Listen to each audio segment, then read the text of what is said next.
Hello, my name is Mariah Atherton. This is the Individual Neural Network Project for ISM 6136, Section 020 for Spring 2020.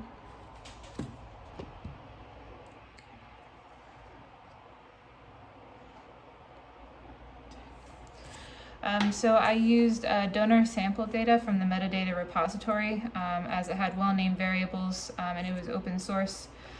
So the goal of this neural network output is to predict if the company will get a response, which is in this case a donation, from targeted mailings where they have a database of various information on the targets, where they know things such as the income group, if they're a homeowner or not, the median home value of where they live, etc. So if you're looking here, you can see from the results of the data the different variables.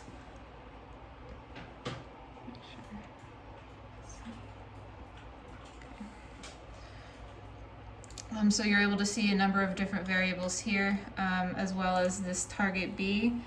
The target B is representing if they will expect a response. This is a binary value, 1 indicating that they will receive a response and 0 indicating that they will not receive a response. So a neural network is a heuristic method, and here it's good for supervised learning, which this is supervised learning, where we have a large number of external variables, as you can see, which are influencing a known output in unknown ways, and the variables are of unknown importance as well. So the first concept is relating to the step 4 of the data mining process, which is regarding exploring your data. So this is done to ensure that there are no odd or missing values within the data set that would compromise the validity of the data. So in a neural network, rows with missing values are ignored. So what I did is I used the stat explore node, and I was able to identify that I had missing values in my data set. So if we go to results here,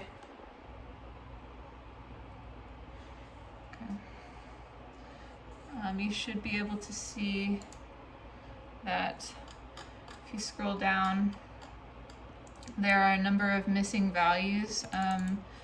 So for example, donor age has missing values, as well as months since last response. So if we close out of here, the second concept that I want to discuss is related to step 5 of the data mining process regarding the need to impute values for any that are missing. So you'll see here the next step was I added an impute node. So this will eliminate any potential for lost data if we use this. So looking at the results for the impute node,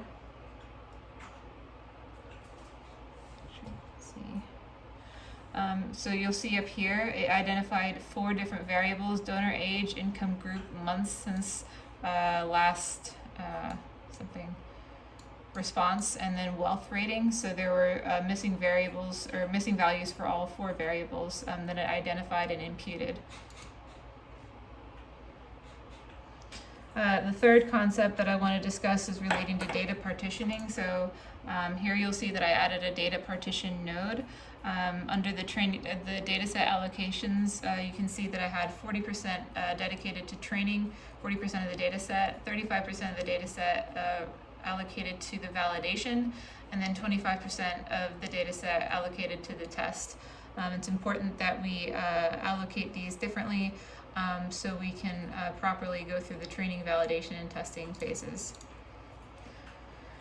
The fourth concept that I want to discuss is relating to the variable selection process. So in a neural network, what we want to do is make sure that we isolate the impactful variables, the weighted variables. So looking at the results for the variable selection, that's loading. We're able to determine that many were rejected due to a small R-square value, which means it has low relevance to the overall output of if we're expecting a response or not. So some were not rejected. So for instance, if we had a recent response, how frequently they have donated in the past, what was their last gift amount, that has relevance